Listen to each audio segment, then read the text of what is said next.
Okey, Assalamualaikum warahmatullahi wabarakatuh. Saya Umi Syatirah. Okey. Saya adalah penulis bagi buku 63 resepi. Okey, sihat dan mesra perut. Okey, buku ni dah hampir 6 bulan lah. Okey, dicetak. Dan dah sebanyak 3 kali lah kita cetak semula. Alright. Okey, hari ni saya nak share dengan anda. Okey, apakah saranan KKM kepada kita? Okey, bagaimana pengambilan natrium sehari? Okey, yang digariskan oleh KKM adalah sebanyak 2000 mg sodium sehari. Okey, tapi yang berlaku masalah pada kita hari ini, kita terlebih pengambilan sodium menyebabkan darah tinggi. Okey, menyebabkan masalah jantung, menyebabkan stroke. Okey. So, cuba kita lihat apakah makanan yang ada di sekeliling kita. Okey. Alright, saya tunjuk contoh kepada anda, okey, secara clear. Okey, kalau dalam serbuk perasa ni, okey, bagi 2 gram yang kita gunakan dalam masakan, okey, adalah sebanyak 321 mg.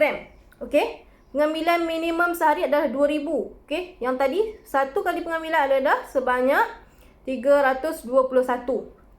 Okey, so 7 kali ganda lagi lah. Okey, saya nak beritahu anda, kalau anda makan ni, okey, anda masukkan dalam masakan terlebih pada 2 gram. Okey, contohnya anda masukkan 1 sudu teh, okey, serbuk perasa. Kalau anda makan pula 3 kali sehari, okey, contoh masak sup 3 kali sehari, anda masukkan serbuk perasa ni. So, berapa dah jadi?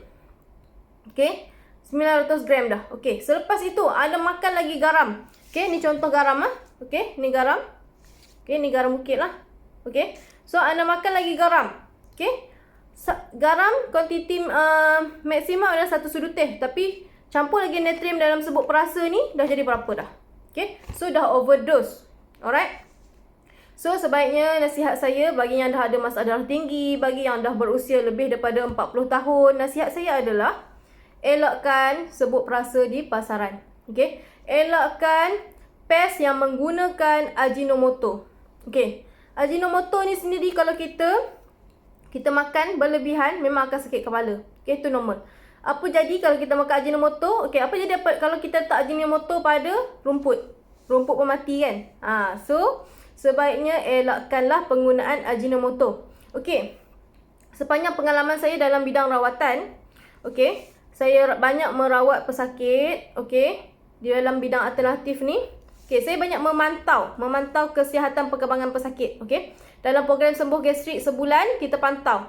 Okey, apa pemakanan yang mereka makan yang cepat sembuh? Apa pula yang diorang makan menyebabkan lambat sembuh? Okey, apa yang saya pantau?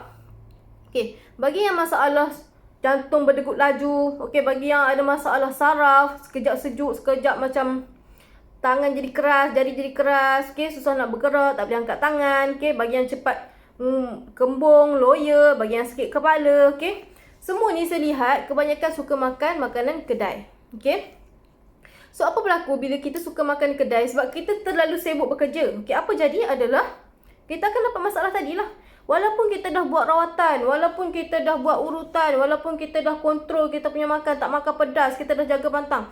Tapi apabila ada secubit Ajinomoto yang masuk ke dalam badan kita yang dah memang sakit akan mudah sensitif, mudah terkesan dengan pengambilan MSG tadi.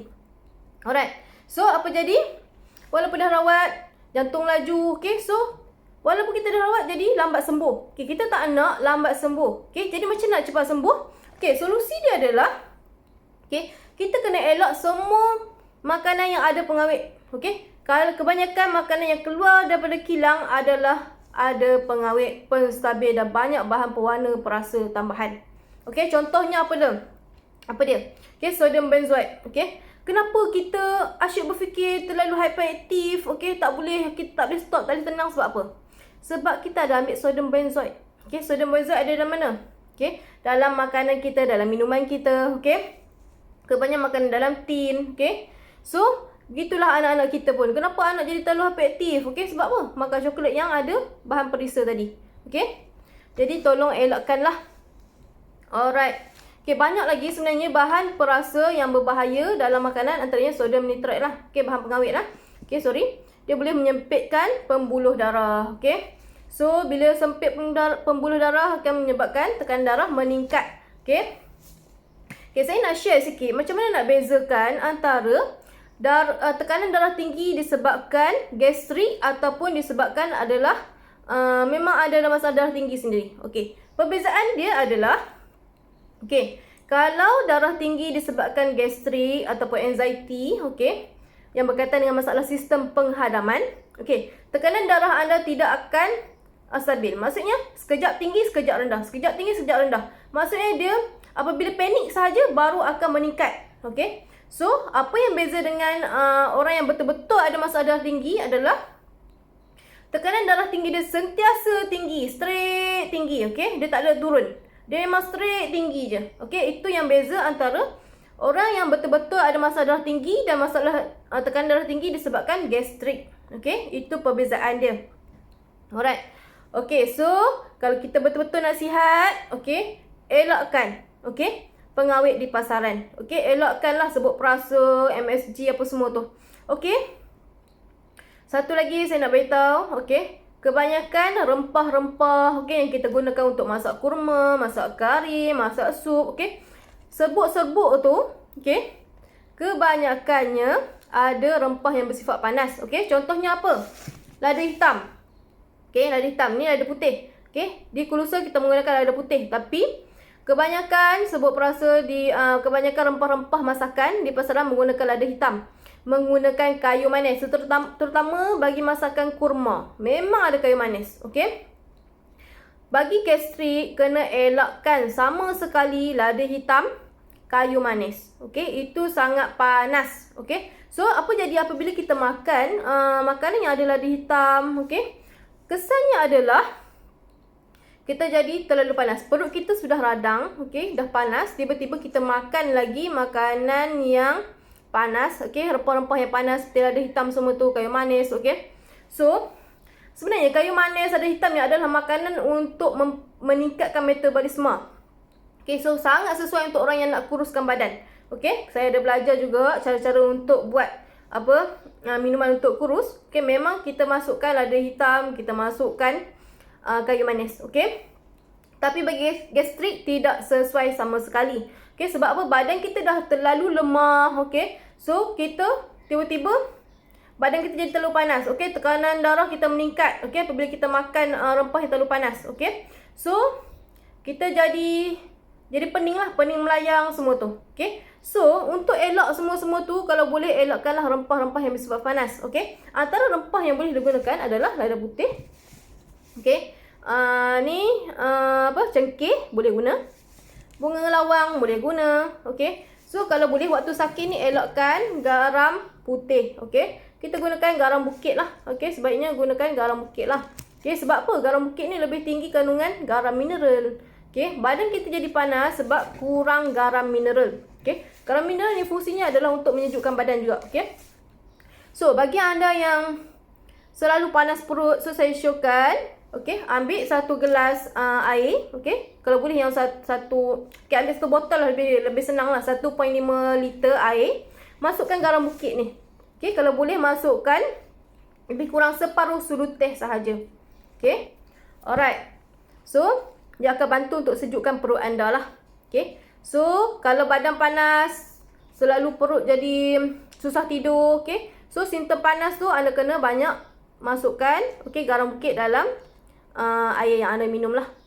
So, kalau anda dah minum air daripada penapis air yang dia punya kandungan asid tinggi, kena elakkan lah. Kalau anda minum air rasa macam sakit tekak tu, stop. So, tolong minum air yang dicampurkan dengan sedikit garam bukit supaya bila kita minum tu kita rasa lembut je. Itu cara nak pilih air yang sesuai untuk diminum bagi gastrik. Alright, seterusnya bila kita sakit ni, kita nak solusi yang cepat. Kita tak nak nak kena masak tu, nak kena masak ni, nak kena masuk tu, masuk ni, nak kena beli tu, nak beli ni, tak nak. So, bila kita sakit, bila kita bekerja, tak ada masa dah nak fikir tentang benda-benda tu. So, di Kulusa kita dah sediakan, kita dah sediakan, kita ada 9 jenis pes. Kita sediakan pes sup. Kita sediakan pes ayam bakar. Lagi kita sediakan pes kari ayam. Kita ada pes kurma. Kita ada lagi pes ikan bakar. Kita ada lagi kari ikan. Okey, lepas tu kita ada tom yum. Okey, tom yum ni memang khas untuk gastrik. Sebab saya tahu orang gastrik suka makan tom yum. Okey, sama saya suka juga. Cuma saya tak suka pes di pasaran. Okey, sebab terlalu pedas. Lepas tu banyak ajinomoto. Kalau anda tengok sangat banyak ajinomoto dalam tom yum. Okey, selepas tu kita ada apa lagi? Kita ada pes kerabu. Okey, so senang sangat nak makan sayur lepas ni. Okey, nak makan kerabu senang je lepas ni. Tak payah dah cari nak kena tumbuk bawang apa semua.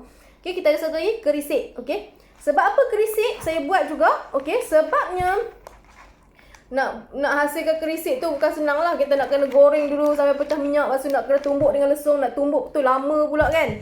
Okey. So dia ambil masa semua tu. Alright. So kita tak nak buang masa. Kita nak cepat sebab kita bekerja kan. Okay, kalau yang ibu-ibu pun nak menyusu badan anak sekejap menjerit, anak ni nak nasi, anak ni nak mandi. So kita tak sempat buat benda tu. Okay. So kita buat benda yang praktikal yang memang dah sihat lah kita guna. Okay. So bagi yang awal-awal berpantang, okay, ataupun anda yang belum buat lagi rawatan, kita sediakan 4 pes yang memang sesuai untuk anda makan. Okay, antaranya adalah sup. Okay, ni sup Thai bukan sup biasa. Tak sama macam anda makan sup di pasaran. Okay, memang sedap. Kita buat dengan chef lah. Okay, chef yang buat. Lepas tu kita akan retotkan lah. Okay, nanti saya explain tentang retot lah. Okay, sebab kita tak guna pengawet. Okay, so ada untuk yang pertama kali, okay, yang masih sakit, anda dah boleh gunakan, okay, sup ni. Untuk yang GERD pun boleh guna ya. Okay, pes sup. Okay, lepas tu ikan bakar. Okay, lepas tu tom yum boleh guna dah awal-awal. Okay, lepas tu ayam bakar, ikan bakar. Okay, ni ikan bakar, ayam bakar. Okay, ni tom yum. Okay, 4 pes ni anda boleh gunakan walaupun anda belum buat lagi rawatan dan anda tengah sakit.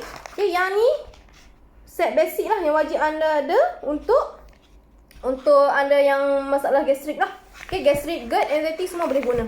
Alright, selepas anda dah buat rawatan selama 2 minggu, okay, anda dah urut, anda dah makan kuana kodinda, okay, anda dah boleh makan kari ikan, okay, dah boleh makan kari ayam, okay, lepas tu anda dah boleh makan kurma, okay, lepas tu anda dah boleh makan kerisik, okay, kerisik ni last kali, kerisik ni anda boleh masukkan dalam kurma ni. Bila masuk kurma, okey, masukkan kerisik ni. Kerisik yang asli lah. Sebab apa saya buat kerisik? Sebab kerisik di pasaran, diorang guna hampas kelapa tu, diorang masukkan minyak. Okey, so diorang kacau-kacau je. Okey, so kita tak nak tipu pengguna lah. Tak nak macam tu. Alright, so sebab saya pun tak tahu kilang mana yang buat kerja macam tu. Jadi senang, kita buat saja produk yang memang berkualiti. Okey, itu Kulusa. Alright, selepas itu, okey, kerabu ni saya nak ini last kali anda gunakan. Sebab apa? Kerabu ni tak pedas. Semua produk Kulusa tak pedas, tak panas bila makan. Okey, sesuai sangat untuk masalah penghadaman lah, masalah perut.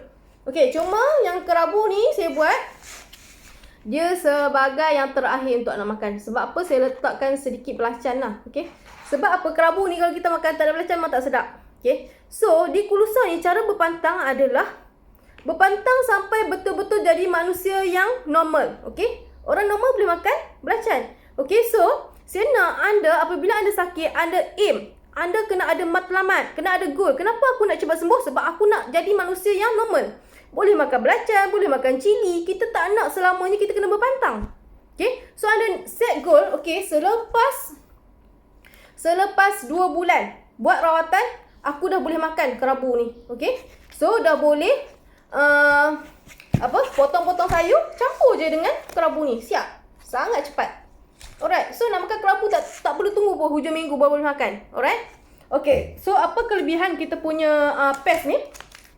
Kita tak ada pengawet. Okay. Lepas tu kita menggunakan garam bukit. Kita tak guna garam putih. So kita punya premium quality lah. Okay. So kita banyak menggunakan rempah-rempah yang membantu sistem penghadaman. Seperti apa? Lada putih.